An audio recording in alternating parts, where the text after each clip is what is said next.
हर हर महादेव दोस्तों। 27 जून 2025 यानी शुक्रवार को पड़ रही है गुप्त नवरात्रि। और दोस्तों, यह वह तिथि है जो आषाढ़ मास में पड़ने वाली सबसे बड़ी तिथि गुप्त नवरात्रि है और इसका बहुत ही बड़ा और विशेष महत्व होता है। पूज्य गुरुजी ने कहा है कि अगर कभी भी मौका लग जाए तो आप लोगों को पीपल के पत्ते पर राम लिखकर बहुत छोटा सा उपाय करना है। इन दोनों का संयोग बहुत ही कम आता है। इसी के साथ में गुरुजी ने अपनी शिव पुराण कथा में बताया है कि इस दिन आपको एक पीपल के पत्ते पर राम वाला उपाय तो आपको अवश्य ही करना चाहिए, क्योंकि ऐसा दिन पूरे साल में सिर्फ एक ही बार आता है। और दोस्तों, आप सभी लोग जानते हो कि शुक्रवार का अगर सबसे बड़ा कोई उपाय है तो वह पीपल के पत्ते पर राम वाला उपाय। तो दोस्तों, शुक्रवार के दिन आप लोगों को इस पीपल के पत्ते पर राम लिखकर बहुत छोटा सा उपाय करना है। बहुत सारे लोग होंगे जिन लोगों ने इस उपाय को ना किया हो, मतलब पूरा साल निकल गया, उन्होंने किसी भी दिन इस पीपल के पत्ते पर राम वाला उपाय को ना किया हो। पर दोस्तों, आपके पास एक पहला मौका बचा हुआ है जो कि 27 जून 2025 शुक्रवार के दिन है। इस दिन आप लोगों को इस वाले उपाय को जरूर कर लेना है। भले ही आपने पूरे महीने भर इस उपाय को ना किया हो, पर अगर आपने इस आषाढ़ महीने के शुक्रवार के दिन अगर इस वाले उपाय को कर लिया तो आपको इस उपाय को करने का वह फल मिलेगा जिसकी आपने कभी कल्पना भी नहीं करी होगी। इसीलिए आप लोग इस वाले उपाय को एक बार जरूर कर लेना है, ताकि आप लोगों के हाथ से यह मौका ना जा सके और आपको इस उपाय को करने का फल मिल सके। दोस्तों, यह उपाय पंडित जी ने अपनी अभी की ही श्री शिव महापुराण की कथा में बताया है जी। इस उपाय को आज हम आपको बहुत अच्छे से समझाने वाले हैं। इस वीडियो को देखने के बाद इस उपाय को समझने के लिए आपको कोई और वीडियो को देखने की जरूरत नहीं पड़ेगी। तो चलिए दोस्तों, उपाय को शुरू करते हैं। देखिए, इस आषाढ़ महीने के शुक्रवार के दिन यह इतना खास होता है, इतना महत्वपूर्ण होता है। देखा गया है कभी कभी बड़े बड़े पूजा पाठ अनुष्ठान से जो मनोकामना पूर्ण नहीं होते, वह आषाढ़ महीने की शुक्रवार के दिन एक छोटे से उपाय करने से ही आपकी मनोकामना पूर्ण हो जाती है। और बहुत सारे लोगों ने इस उपाय को किया भी है और उनको इस उपाय को करने का फल भी जरूर मिला है। अगर आप लोग भी इस उपाय को करना चाहते हैं तो आप इस उपाय को पहले अच्छे से समझ लेना, सुन लेना, उसके बाद करना। आपको इस उपाय का फल जरूर मिलेगा।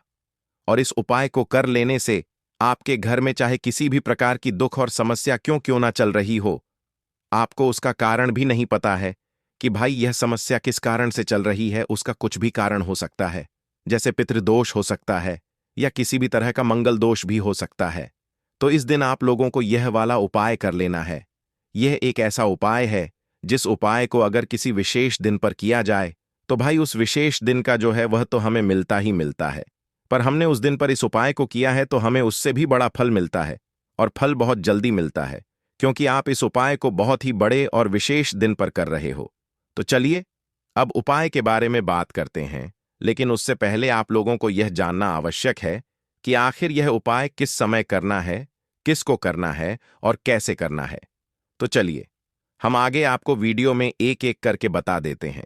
लेकिन उससे पहले, अगर आप लोग हमारे चैनल पर पहली बार आए हैं या फिर मेरी आवाज आज पहली बार सुन रहे हैं, तो हमारे चैनल वास्तु के उपाय को सब्सक्राइब जरूर कर लेना और इस वीडियो को लाइक करके कमेंट बॉक्स में श्री शिवाय नमस्तुभयम, ओम नमः शिवाय जरूर टाइप कर देना। तो दोस्तों, इस पीपल के पत्ते पर राम वाला उपाय को हमें इस शुक्रवार के दिन कैसे करना है, किसको करना है, किस समय करना है और कहां पर करना है, ये सारे सवालों के जवाब आपको इस वीडियो में मिल जाएंगे। और जो ये वीडियो देखेगा भाई, उसको पीपल के पत्ते पर राम वाला उपाय जरूर करना चाहिए, क्योंकि इस दिन पीपल के पत्ते का भी बहुत ही बड़ा और विशेष महत्व होता है। आ जाए पीपल के पत्ते पर राम वाला उपाय की तो यह सोने पर सुहागा वाली बात हो जाती है, और यह एक बहुत ही बड़ा उपाय हो जाता है इस शुक्रवार का। तो अब दोस्तों, इस पीपल के पत्ते पर राम वाला उपाय को आखिर करना किसको है, सबसे पहले हम लोग वह बात जान लेते हैं। तो देखो, घर की जो बड़ी माताएं बहनें होती हैं, उन माताओं बहनों में से कोई भी एक बड़ी माता बहन इस वाले उपाय को कर सकती है। और दोस्तों, अगर आप चाहे तो अपने घर में से सभी सदस्यों को भी इस उपाय को करवा सकते हैं। अगर किसी व्यक्ति की खुद की कोई मनोकामना है, खुद की कोई दुख और परेशानी है जो कि वह अपने लिए ही करना चाहता है, इस वाले उपाय को तो वह खुद अपने लिए भी कर सकता है। बाकी अगर कोई घर में से ऐसा है जो कि अपने पूरे घर परिवार की सुख और शांति के लिए यह वाला उपाय करना चाहता है, तो भाई वह भी कर सकता है, उसमें भी कोई दिक्कत वाली बात नहीं है। कहने का मतलब यह है कि इस उपाय को हर एक सदस्य भी कर सकता है और पूरे घर परिवार के सदस्य के लिए घर की बड़ी माताओं बहनों में से कोई एक माता बहन भी कर सकती है। माताएं बहनें अगर घर में उपस्थित ना हो या वह यह वाला उपाय ना कर पा रही हो, तो फिर घर का कोई बड़ा सदस्य भी इस पीपल के पत्ते पर राम वाला उपाय को कर सकता है, चाहे फिर वह पुरुष ही क्यों ना हो, उसमें कोई भी दिक्कत वाली बात नहीं है। उसके बाद में दोस्तों, जो अगला प्रश्न निकल कर आता है वह यह आता है इस उपाय को लेकर कि आखिर इस उपाय को हमें किस समय करना है, सुबह के समय करना है कि शाम के समय करना है। तो देखो, इस वाले उपाय को आप लोग सुबह के समय भी कर सकते हो और शाम के समय प्रदोष काल में भी कर सकते हो। अब अगर आप पूछो कि भाई साहब हम सबसे आपसे उत्तम बस समय यही कौन रहेगा कहेंगे कि इस पीपल उपाय के को पत्ते आप पर सुबह के राम समय वाला उपाय करेंगे को तो करने ज्यादा का बेहतर होगा। बाकी अगर प्रदोष काल शाम के समय भी करेंगे तो भी अच्छा होगा, उसमें कोई भी दिक्कत वाली बात नहीं है। तो अब दोस्तों, जो अगली सबसे बड़ी और महत्वपूर्ण बात आती है वह यह आती है कि सुबह अगर हम उपाय को करेंगे तो हमें कितने बजे से लेकर कितने बजे तक के बीच में करना है, और शाम के समय प्रदोष काल में करेंगे तो हमें कितने बजे से लेकर कितने बजे के बीच में करना है। तो देखो, सुबह जितनी जल्दी हो सके आप उपाय को करने की कोशिश करना। बाकी अगर किसी कारणवश लेट भी हो जाओ, थोड़ी देर भी हो आए, तो 10 या 11 बजे तक भी आप उपाय कर लेना लेना ना, पर 12 बजे से ज्यादा देरी ना हो, ठीक है? इस बात का ध्यान रखना। उसके बाद में दोस्तों, अगर शाम के समय प्रदोष काल की बात करें, प्रदोष काल का जो समय है होता है वह शाम के 6 बजे से शुरू हो जाता है। मतलब शाम के 6 बजे से लेकर 7 बजे के बीच का जो समय होता है, यह समय प्रदोष काल का समय होता है। तो आप इस उपाय को 7 या 8 बजे के बीच में भी कर सकते हो। मतलब शाम के 6 बजे से रात 8 बजे के बीच में आप कभी भी इस वाले उपाय को कर सकते हो, उसमें कोई भी दिक्कत वाली बात नहीं है। हमें किसी भी दिन आपको पीपल के पत्ते पर राम लिखकर बहुत छोटा सा उपाय करना है। ऐसा समझ लीजिए, जितने भी आपके शत्रु हैं, जो भी आपके विरोधी हैं, दुश्मन हैं, जो आपको हर तरफ से परेशान कर रहे हैं, अब उन शत्रुओं की अकड़ निकलेगी। शत्रु का किया कराया भी तुरंत हट जाएगा।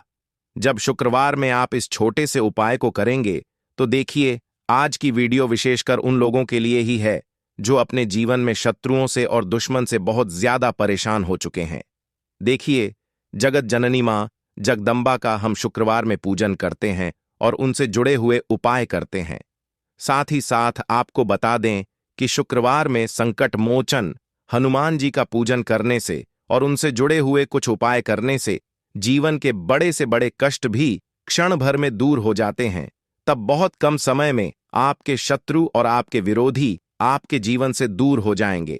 आपके दुश्मन लाख कोशिश करने के बाद भी आपका बाल भी बांका नहीं कर पाएंगे, अगर आप शुक्रवार में इस छोटे से उपाय को कर लेते हैं। अब देखिए, आज का जो समय है यह कलयुग का समय है और कलयुग के एकमात्र देवता जो अपने भक्तों के जीवन से सारे कष्टों को दूर कर देते हैं वह स्वयं है संकट मोचन हनुमान जी। और संकट मोचन हनुमान जी का पूजन अगर आप शुक्रवार में करते हैं और उनसे जुड़ा हुआ यह छोटा सा उपाय अगर आप शुक्रवार में किसी भी दिन कर लेते हैं, तो ऐसा समझ लीजिए आपके जो शत्रु हैं, आपके जो विरोधी, आपके जो दुश्मन हैं, ये किसी भी तरह से आपको परेशान करने का प्रयास कर लें, आपका बाल भी बांका नहीं कर पाएंगे। दूसरी चीज, अगर आपके शत्रु ने आपके ऊपर कोई भी तंत्र मंत्र करवा रखा है, कोई भी जादू टोना, कोई भी ब्लैक मैजिक आपके ऊपर करवा दिया है या करवाने का प्रयास कर रहे हैं, ऐसा समझ लीजिए वह किया कराया आप तक पहुंचेगा ही नहीं। और अगर आप तक पहुंच गया है, कोई भी ब्लैक मैजिक तुरंत हट जाएगा जब आप इस छोटे से उपाय को शुक्रवार में करेंगे। देखिए, उपाय छोटा है लेकिन बहुत महादिव्य चमत्कारी है। मतलब उपाय को करने में ना तो आपका ज्यादा समय जाएगा, ना ही इसमें आपके ज्यादा पैसे लगने वाले हैं। और ऐसा समझ लीजिए कि एक बार ही अगर आपने इस उपाय को शुक्रवार में कर लिया तो इसका महादिव्य चमत्कार आप खुद देख लेंगे। तो शुक्रवार के जो 9 दिन होते हैं ये बहुत ही सिद्ध दिन होते हैं। मतलब शुक्रवार के दिनों में 9 माता रानी हमारे घरों में आती हैं, अपने भक्तों के जीवन से कष्टों को दूर करती हैं। साथ ही साथ आपको बता दें कि शुक्रवार के टाइम पर जब भी आप संकट मोचन हनुमान जी के उपाय करते हैं तो मां दुर्गा की आपको असीम और विशेष कृपा मिलती है। मां दुर्गा आपसे बहुत जल्दी प्रसन्न होती हैं और आपके सारे संकटों को वह दूर कर देती है। तो पीपल के पत्ते में और पीपल के पेड़ में होता है। देवी देवताओं का वास पीपल के पेड़ में। श्री हरि विष्णु साक्षात मां लक्ष्मी वास करती हैं। पीपल के देव में हमारे पितरों का वास होता है। पीपल का जो पेड़ होता है, इसका पूजन करने से शनिदेव की कृपा, उनका आशीर्वाद मिलता है। और पीपल का पत्ता जो है, इसका उपाय शुक्रवार में करने से व्यक्ति के जीवन से बड़े संकट और कष्ट दूर हो जाते हैं, जिसमें कि शत्रु और आपके दुश्मन जो हैं, यह पूरी तरह परास्त हो जाएंगे, चारों खाने चित हो जाएंगे और कभी भी आपका कुछ नहीं बिगाड़ पाएंगे। अगर यह उपाय आप करते हैं तो देखिए, यह उपाय स्त्रियां भी कर सकती हैं, पुरुष भी कर सकते हैं। किसी भी दिन आप इस उपाय को कर सकते हैं, ठीक है ना। इसमें दिन आपको नहीं देखना है कि किस दिन करें, जिस दिन आप चाहा उस दिन इस उपाय को आप कर सकते हैं। तो शुक्रवार के दिन आपको पीपल का पत्ता तोड़ना नहीं है, उससे एक दिन पहले ही तोड़कर आप पीपल का पत्ता ले आ, या गिरा हुआ जो पत्ता होता है पीपल का, वह आप ले लें, ठीक है ना। बस इस चीज का आपको ध्यान रखना है कि शुक्रवार के दिन पीपल के पेड़ से कोई भी पत्ता हम नहीं तोड़ते हैं। इस चीज का आपको विशेष ध्यान रखना है। तो आपको लेना है पीपल का एक पत्ता और शुद्ध जल से उसे साफ कर लेंगे पहले, जिससे कि धूल मिट्टी अगर पीपल के पत्ते पर हो तो वह हट जाए। फिर गंगा जल का थोड़ा सा छिड़काव, यानी थोड़ी सी छींटे आपको इस पीपल के पत्ते पर मारनी है और इस पीपल के पत्ते को फिर कपड़े से पोंछकर आपको साफ कर लेना है, बिल्कुल सुखा लेना है। अब आपको लेना है थोड़ा सा सिंदूर, जो केसरिया वाला सिंदूर आता है, जो हम संकट मोचन हनुमान जी को चढ़ाते हैं, वह केसरिया सिंदूर आपको लेना है। थोड़ा सा जल डाल के इसे गीला कर लेंगे और इसी सिंदूर से इस पीपल के पत्ते पर आपको भगवान राम का नाम लिखना है। अब किससे लिखेंगे? माचिस की तीली ले सकते हैं, उससे लिख सकते हैं। किसी भी तरह से आपको भगवान राम का नाम इस पीपल के पत्ते पर लिखना है। लिख लिया। एक आपको चमेली के तेल का या सरसों के तेल का दीपक तैयार करना है और एक कोई भी आपको लेनी है मिठाई में। यहां पर आप बूंदी का प्रसाद ले सकते हैं, बेसन का लड्डू ले सकते हैं, और अगर आप इमरती ले लेते हैं तो यह और भी उत्तम है। देखिए, इमरती का जो भोग होता है, यह संकट मोचन हनुमान जी को बहुत ज्यादा प्रिय है। अब यह सारी चीजें लेकर आपको जाना है संकट मोचन हनुमान जी के मंदिर में। तो देखिए, सबसे पहले आपको संकट मोचन हनुमान जी के सामने यह दीप प्रज्वलित करना है जो आप लेकर के गए हैं। चाहे आपने चमेली के तेल का दीपक तैयार करा है या सरसों के तेल का, सबसे पहले दीपक आप जला देंगे और दीप जलाने के बाद आपको जो पीपल का पत्ता आप लेकर के गए थे, वह पत्ता आपको संकट मोचन हनुमान जी को अर्पित करना है, वहां चढ़ाना है। और जो भी भोग में आप लेकर के गए हैं, चाहे आपने बेसन के लड्डू लिए, बूंदी का प्रसाद लिया या फिर इमरती, जो भी कुछ आपने लिया है उसका भोग लगाना है। और संकट मोचन हनुमान जी से आपको प्रार्थना करनी है कि हे जगत का कल्याण करने वाले संकट मोचन हनुमान जी, संकटों को हरने वाले, मेरे जीवन से शत्रु और दुश्मनों को भी दूर कर दीजिए। शत्रु का किया कराया तंत्र मंत्र सब कुछ हट जाए, ऐसी कृपा मुझ पर कीजिए। इस तरह से आपको प्रार्थना करनी है। और एक सा डी सब बेपुदी प सब नीति टीश, जय श्री राम जय सीताराम, जय श्री राम जय सीताराम, जय श्री राम जय सीताराम। इस तरह से आपको जयकारा लगाना है, क्योंकि भगवान राम का नाम संकट मोचन हनुमान जी को सबसे ज्यादा प्रिय है। तो जयकारा लगा देंगे। और देखिए, अगर एक बार हनुमान चालीसा पढ़ पाए तो आप एक बार हनुमान चालीसा ऐसा जरूर पढ़ें, ठीक है ना। ज्यादा बार नहीं तो एक बार जरूर पढ़ें। जयकारा तो आपको बिल्कुल से लगाना है। और इस छोटे से उपाय को किसी भी दिन कर लीजिए, सुबह कर लीजिए, शाम को कर लीजिए, और किसी भी दिन, जैसे शुक्रवार की तिथि जो होती है ना, ये बहुत बड़ी होती है, आप उस दिन भी इस उपाय को कर सकते हैं।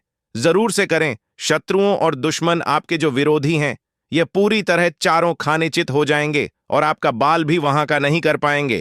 तो देखिए, इस उपाय को आप 9 दिन भी कर सकते हैं, 2-3 बार भी कर सकते हैं। अगर आप ज्यादा बार नहीं कर पा रहे हैं तो एक बार आपको इस उपाय को जरूर से करना चाहिए। तो देखिए, इस उपाय को करने से जो आपके सामने से शत्रु हैं वह भी परास्त हो जाएंगे। जो पीठ पीछे वार करते हैं, पीठ पीछे तंत्र मंत्र करवाते हैं, वह शत्रु भी चारों खाने चित्त हो जाएंगे। बस छोटा सा उपाय है, जरूर करें।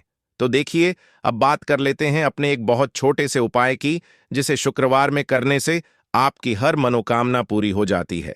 यह उपाय आप अपने घर पर ही कर सकते हैं, कहीं जाने की आवश्यकता नहीं है।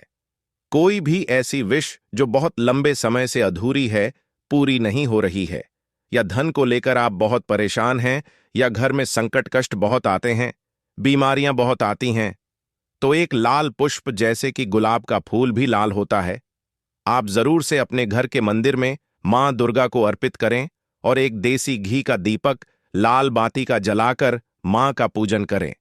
शुक्रवार में अगर लाल रंग से जुड़ा हुआ यह उपाय आप करते हैं, आपकी सारी मनोरथ, सारी मनोकामनाएं मां पूरा कर देंगी, क्योंकि लाल रंग मां दुर्गा को बहुत प्रिय है। लाल पुष्प और लाल रंग की बाती का दीपक आपकी बड़ी से बड़ी मनोकामना को भी पूरा कर देगा। शुक्रवार में यह उपाय आप किसी भी दिन कर सकते हैं। दूसरे उपाय कि हल्दी वाला जल आपको अपने घर में किस जगह पर डालना है और उपाय को कैसे करना है और कैसे यह हल्दी वाला जलते आषाढ़ महीने का शुक्रवार के दिन जब आप अपने घर में डालते हैं, छींट है, उपाय को करते हैं, तो सीधे सीधे मां लक्ष्मी आपसे प्रसन्न होकर आपके घर में आती हैं और श्री हरि विष्णु के साथ आती हैं। स्थिर लक्ष्मी का आपके घर में वास होता है। कहने का मतलब है कि फिर कभी भी मां लक्ष्मी आपके घर को छोड़कर नहीं जाती है। जो लोग कहते हैं कि हमारे घर में धन तो आता है लेकिन चला जाता है, लेकिन फिजूल खर्ची बहुत है, धन तो घर में आता है लेकिन तिजोरी कभी धन से भरी नहीं रहती है, खाली हो जाती है, तो 90 पर लोग ऐसे होते हैं जिनके जीवन में यह समस्या होती है कि हमारे घर में स्थिर लक्ष्मी का वास नहीं है। देखिए, हम सभी चाहते हैं ना कि मां लक्ष्मी और श्री हरि विष्णु हमेशा हमारे घर में रहे, उनका आशीर्वाद बना रहे, हम हमारे जीवन के जितने भी दुख हैं उनका सामना जो है बहुत आसानी से कर सके।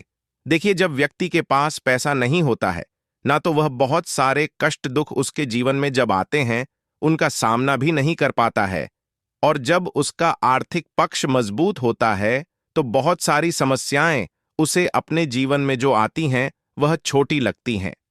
लेकिन अगर पैसा भी पास नहीं है तो छोटी छोटी प्रॉब्लम्स और छोटी छोटी चीजें जो हमारे जीवन में आती हैं वह भी बहुत बड़ी लगने लगती हैं। तो आपको करना क्या है?